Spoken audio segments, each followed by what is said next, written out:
चलिए तो अब आपको बताते हैं कि कैसे छतरपुर में बैठकर साइबर ठगी का बड़ा खेल करते थे सलमान और उनके साथी, जिसे पुलिस ने अब पकड़ लिया है और बड़ा खुलासा करते हुए बताया कि कैसे करोड़ों रुपए का इधर से उधर हेर फेर करते थे सलमान और उनके साथी, जिसको लेकर प्रेस कॉन्फ्रेंस करते हुए छतरपुर की पुलिस ने एक बड़ा खुलासा किया है, जिसमें आप इस रिपोर्ट के माध्यम से जानेंगे कि कैसे सलमान और उनके साथी पूरे देश में अपना ये जाल फैलाते थे।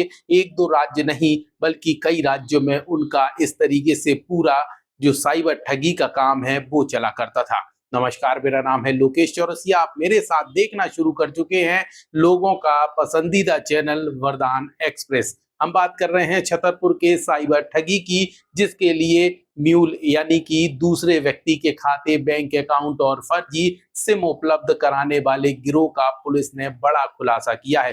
कोतवाली थाना क्षेत्र में कियोस्क संचालक सहित 3 अंतरराज्यीय आरोपियों को पुलिस ने गिरफ्तार किया है। आरोपियों के कब्जे से बड़ी संख्या में बैंक पासबुक, एटीएम कार्ड और सिम कार्ड बरामद किए हैं, जिसका पुलिस ने प्रेस कॉन्फ्रेंस करते हुए बड़ा खुलासा किया। पुलिस के मुताबिक आरोपियों के पास से 20 अलग-अलग बैंक खातों की पासबुक, 23 एटीएम कार्ड और 104 सिम कार्ड और 2 मोबाइल फोन बरामद हुए हैं। पुलिस अधीक्षक रजत सकलेचा के निर्देश पर साइबर अपराधों के खिलाफ चलाए जा रहे विशेष अभियान के तहत छतरपुर की पुलिस को सूचना मिली थी कि राजनगर रोड पर 4 लाइन ओवर ब्रिज के पास एक व्यक्ति साइबर ठगी के लिए म्यूल बैंक यानी कि दूसरे के खाते का उपयोग कर रहा है।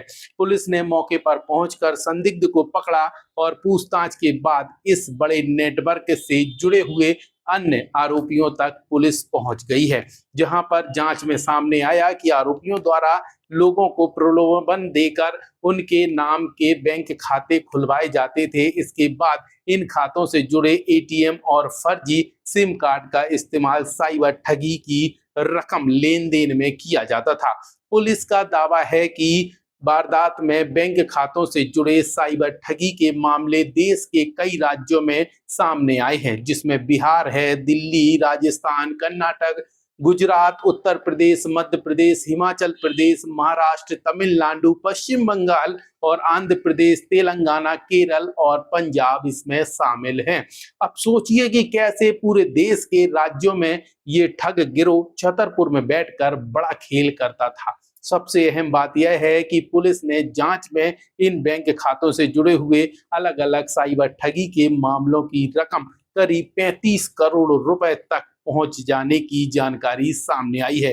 पुलिस ने तमिलनाडु की एक महिला से करीब 37,80,000 रुपए की साइबर धोखाधड़ी के मामले में भी आरोपी सलमान रायन को का बैंक अकाउंट लिंक मिला लिया है।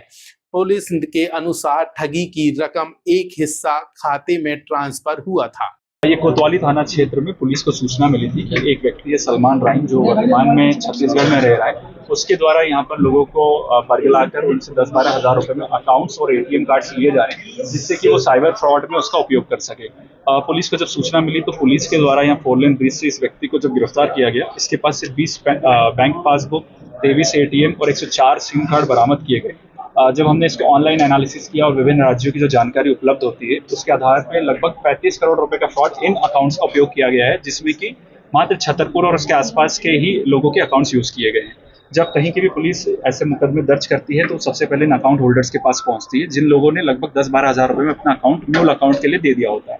ये व्यक्ति उसको आगे 18 से 20 हज़ार रुपए में भेज देते थे। इसके साथ में उज्जवल अग्रवाल है, जो कियोस्क संचालक है, राहुल पांडे है, जो खाते इकट्ठा करते थे, और इनके द्वारा और भी नाम बताए गए जिनको छत्तीसगढ़ में इनके द्वारा अकाउंट उपलब्ध करवाए गए थे, उनके भी लिए पुलिस की टीम रवाना है।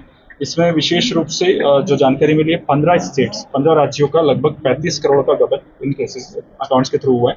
इसमें थाना प्रभारी कोतवाली सतीश सिंह, जो साइबर सेल प्रभारी नेहा है, कुलदीप सिंह जादौन सब इंस्पेक्टर और इनकी टीम के द्वारा बहुत अच्छा काम किया गया। सीएसपी साहब के मार्गदर्शन में टीम को 8,000 रुपए का नगद इनाम से पुरस्कृत किया जा रहा है। गिरफ्तार आरोपियों में सलमान रायन, उज्जवल अग्रवाल जो कियोस्क संचालक बताया जा रहा है, इसके अलावा राहुल पांडे भी शामिल हैं। फिलहाल पुलिस ने आरोप आरोपियों से पूछताछ कर रही है और यह पता लगाने में जुटी हुई है कि इस पूरे नेटवर्क में और कितने लोग शामिल हो सकते हैं तथा साइबर ठगी की रकम कहां-कहां ट्रांसफर की गई थी। मामले में फरार अन्य आरोपी की तलाश भी पुलिस लगातार कर रही है। यानी कि छतरपुर में सामने आया यह बड़ा मामला सिर्फ बैंक खातों और सिम कार्ड तक सीमित नहीं है, बल्कि कई राज्यों में फैले साइबर ठगी के नेटवर्क से जुड़ा हुआ भी दिखाई दे रहा है। अब पुलिस ने जांच में यह भी चेक करना शुरू कर दिया है कि इस नेटवर्क में कितनी परतें और खुलना बाकी हैं।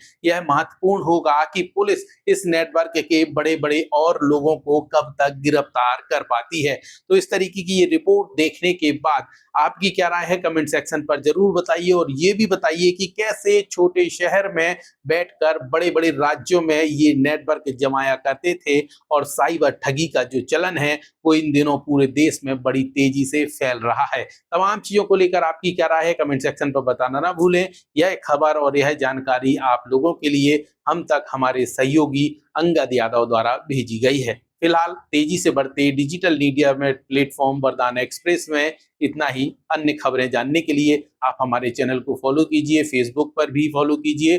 तमाम जानकारी आपको हमारे वरदान एक्सप्रेस पर उपलब्ध कराई जाएंगी। फिलहाल इस वीडियो में इतना ही।